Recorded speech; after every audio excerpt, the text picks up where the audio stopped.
नमस्कार, जय श्री हरि। जेके सी रिवाइंड के एक और एपिसोड में मैं जयदीप चोपड़ा आपका स्वागत करता हूँ। उम्मीद करता हूँ कि आपको हमारा कंटेंट बहुत पसंद आ रहा होगा, तो प्लीज़ लाइक और कमेंट कीजिए और आने वाले एपिसोड्स के टाइमली अपडेट पाने के लिए सब्सक्राइब भी कीजिए। आज का जो हमारा एपिसोड है ये है सती के बारे में, महादेव की पत्नी सती के बारे में। आइए शुरू करते हैं।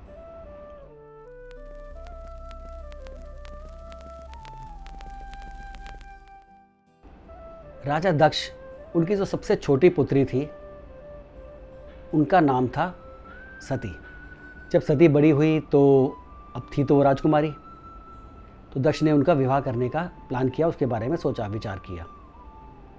वो कई तरह के रिश्ते लेके आए सती के पास, लेकिन उन्होंने सभी के सभी रिश्तों को मना कर दिया। वो नहीं जानते थे कि सती बचपन से ही सिर्फ महादेव के बारे में सोचती है और महादेव से ही विवाह करना चाहती है। तो दक्ष ने एक दिन सती से पूछ ही लिया कि तुम सभी रिश्तों को मना कर रही हो, आखिर तुम शादी किससे करना चाहती हो, विवाह किससे करना चाहती हो? तो सती बोली महादेव से। ये सुनकर दक्ष को बहुत गुस्सा आ गया, क्योंकि वो काफ़ी समय से नाराज़ चल रहे थे महादेव से। एक तो इसलिए क्योंकि उनके पिता ब्रह्मा का एक सर काटा था महादेव ने, दूसरा एक श्राप दिया था ब्रह्मा को कि उनकी कोई पूजा नहीं कर सकेगा। ये दोनों कहानियाँ जो हैं हम पहले अपने विष्णु दस अवतार के एपिसोड्स में भी बता चुके हैं। इन्हीं दो श्रापों की वजह से दक्ष बहुत गुस्से में थे महादेव से। तो जब उन्हें पता चला कि उनकी बेटी जो सती है वो महादेव से शादी करना चाहती है, विवाह करना चाहती है, वो बहुत गुस्से में आ गए। वो बोले तुम उस कैलाश में बर्फ़ में रहने वाले आदि से योगी से शादी करना चाहती हो, तुम राजकुमारी हो। वो तो गले में सांप लेके घूमता है, शरीर पे भस्म लगाता है, वो नशा करता है, उसके आसपास तो सभी अजीब अजीब से लोग गण रहते हैं, वो तुम्हारे लायक नहीं है। तो सती की जिद थी, वो बोली कि मेरे को तो विवाह उन्हीं से करना है और बचपन से मैंने सिर्फ उन्हीं के बारे में सोचा है। अब ये बात ब्रह्मा को पता चली तो उन्होंने दक्ष को समझाया कि सती का जन्म ही सिर्फ महादेव से शादी करने के लिए हुआ है, तो तुम उसको रोक नहीं पाओगे। तो दक्ष ने ना चाहते हुए भी सती का विवाह कर दिया महादेव से, और सती चलेगी कैलाश पर महादेव के साथ रहने के लिए। और दक्ष इतने नाराज थे, उन्होंने ऑलमोस्ट ये समझ लिया कि ये मेरी बेटी है ही नहीं, और बहुत खुशी खुशी सती और महादेव कैलाश पर रहने लग गए। तो एक बार जो राजा दक्ष थे वो बहुत बड़ा हवन, बहुत बड़ा यज्ञ कराने जा रहे थे, और इसके लिए उन्होंने सभी को बुलाया, सभी को इनवाइट किया, सभी देवताओं को, सभी भगवानों को, यहाँ तक कि असुरों को भी उन्होंने इसमें इनवाइट किया, क्योंकि इसका फल सबको मिलना था जो भी उसमें पार्टिसिपेट करता या जो भी उस यज्ञ में भाग लेगा। लेकिन उन्होंने महादेव को नहीं बुलाया, यहाँ तक कि अपनी पुत्री, अपनी बेटी सती को भी नहीं बुलाया। जब सती को ये पता चला कि उनके पिता दक्ष इतना बड़ा हवन करा रहे हैं, इतना बड़ा यज्ञ करा रहे हैं, तो वो भी ये इंतज़ार करने लग गई कि शायद बहुत जल्दी ही उनको भी न्योता आएगा, या कोई देवता लेके आएगा, या कोई भगवान, या कोई तो लेके आएगा न्योता महादेव के लिए और सती के लिए। दिन बीतते गए पर ऐसा नहीं हुआ। बहुत नज़दीक था वो दिन जिस दिन वो यज्ञ होना था। माँ सती को नींद आनी भी बंद होगी, वो हर वक्त इसी इंतज़ार में रहती कि पता नहीं कब मेरे को वो न्योता आएगा। लेकिन वो न्योता नहीं आया। वो महादेव के पास गई और बोला कि ऐसे मेरे पिता दक्ष इतना बड़ा यज्ञ करा रहे हैं, लेकिन वो मुझे बुलाया नहीं और आपको भी न्योता नहीं दिया। तो महादेव बोले कि तुम्हारे पिता तुमसे बहुत नाराज़ हैं, शायद इसीलिए उन्होंने हमें नहीं बुलाया, और क्योंकि उन्होंने हमें वहाँ नहीं बुलाया तो हमें वहाँ जाना भी नहीं चाहिए।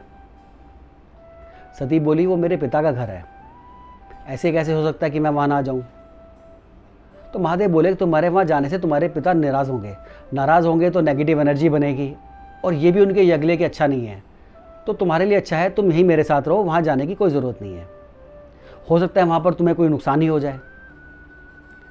तो सती बोली कि वो मेरे पिता का घर है, मेरी माँ का घर है, मेरी बहनें वहाँ रहती हैं, मुझे वहाँ किस बात का डर, मैं तो वहाँ ज़रूर जाऊँगी। और महादेव के बहुत मना करने के बाद भी सती नंदी को लेकर, जो नंदी बैल हैं महादेव की सवारी, उनको लेकर अपने पिता के स्थान पर पहुँच गई।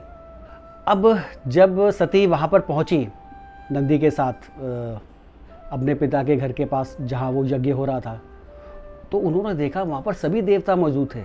वहाँ पर ब्रह्मा भी थे, वहाँ पर विष्णु भी थे, असुर भी थे, आम लोग भी थे, इंद्र भी थे, सभी देवता थे, सभी ऋषि थे, सप्त ऋषि भी थे। लेकिन महादेव का तो स्थान भी नहीं था वहाँ पर। तो सती बहुत दुखी होकर बोली अपने पिता से, ये कैसा तिरस्कार है महादेव का, वो आपके जमाई हैं, आपकी पुत्री की, आपकी बेटी की शादी हुई है, उनसे विवाह हुआ है। आप ना सिर्फ आपने महादेव को बुलाया नहीं, यहाँ तक कि किसी भी मंत्र उच्चारण में आपने महादेव का नाम भी नहीं लिखा, उनका महादेव का नाम भी नहीं ले रहे।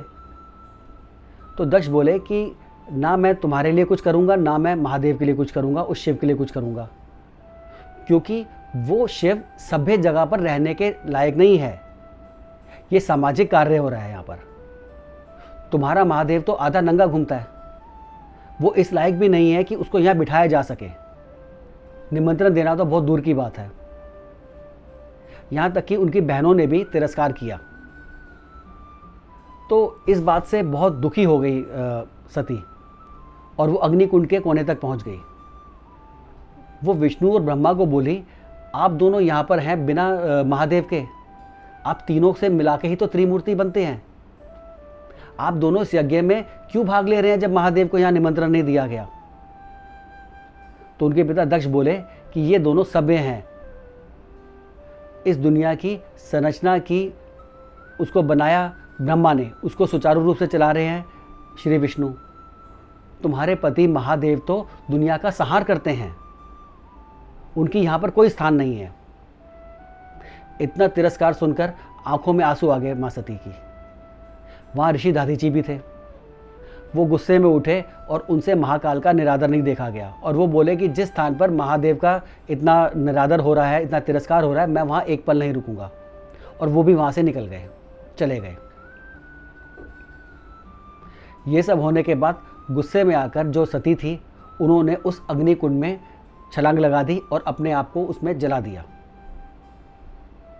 जैसे जैसे उनका शरीर जल रहा था, वैसे वैसे आकाश में काले काले बादल बन रहे थे। सब तरफ जानवरों के रोने की आवाज़ें आ रही थी। पूरा ब्रह्मांड डर गया। तभी कैलाश पर इस बात के बारे में पता चला महादेव को, कि वो तो सर्वज्ञानी है, उन्हें पता था वहाँ क्या हो रहा है। उन्होंने तभी अपने बाल के एक टुकड़े को ज़मीन पर पटका और वहाँ से वीरभद्र निकला। ये वीरभद्र उनकी एनर्जी का ही रूप था, जिसकी 3 आंखें और हज़ारों हाथ थे। महादेव ने आज्ञा दी वीरभद्र को, जाओ और जाकर दक्ष का पूरा जो यज्ञ है उसको ख़त्म कर दो और सबको मार डालो। तो वीरभद्र उग्र रूप लेकर सभी गणों को लेकर उसने आक्रमण कर दिया उस यज्ञ के ऊपर। सभी देवता, कोई यहाँ भागा कोई वहाँ भागा, सब तरफ खून था। जितना भी हवन हो रहा था, जितना भी यज्ञ हो रहा था, उसकी अग्नि को शांत कर दिया पानी डालकर। सभी ने बहुत उग्र रूप ले लिया। ये देखकर सभी लोग भागे महादेव के पास कि आप इस सब को रोकिए। जब तक महादेव वहाँ पहुँचते तब तक वीरभद्र ने दक्ष का सर पकड़कर उसी अग्निकुंड में डाल दिया था, और दक्ष का पूरा सर जो है वो जल चुका था और उसकी मृत्यु हो गई। ये देखकर महाविष्णु बोले, ये दक्ष का काम तो दुनिया को चलाने का है, ये ब्रह्मा के पुत्र हैं, और इनसे अगर गलती हुई थी तो इनको मृत्युदंड देना ठीक नहीं था। आप इनको कृपा करके इनको प्राण वापस कीजिए। तो महादेव बोले कि किसी जानवर का सर लाकर इसके सर पर लगा दो, धड़ के ऊपर, तो ये ठीक हो जाएगा। तो ये पास में एक बकरा यानी कि गोट था, उसका सर लाके लगाया गया, और जो दक्ष थे वो ज़िंदा हो गए, लेकिन अब उनका जो सर था वो बकरे का था। यहाँ तक तो सब ठीक था। तभी महादेव ने सती के जले हुए शरीर को देखा उस अग्निकुंड के अंदर। उन्होंने शरीर को अपने कंधे पे उठाया और रुद्र रूप ले लिया और रुद्र तांडव करने लग गए। पूरा ब्रह्मांड हिलने लग गया। सभी बोले कि इस वक्त इनको कैसे रोक सकेंगे हम, क्योंकि सबने, जब वीरभद्र ने अटैक किया था, वो आक्रमण किया था उस हवन के ऊपर दक्ष को मारने से पहले, तो सभी ने विष्णु को ये भी कहा था कि आप अपने सुदर्शन चक्र से वीरभद्र को मार दीजिए। लेकिन महाविष्णु ने ऐसा नहीं किया, क्योंकि वो जानते थे वीरभद्र महादेव का ही रूप है, उनकी एनर्जी से ही बना है। तो अगर उनका सुदर्शन चक्र टकराएगा महादेव की शक्ति से तो पूरा ब्रह्मांड नष्ट हो जाएगा।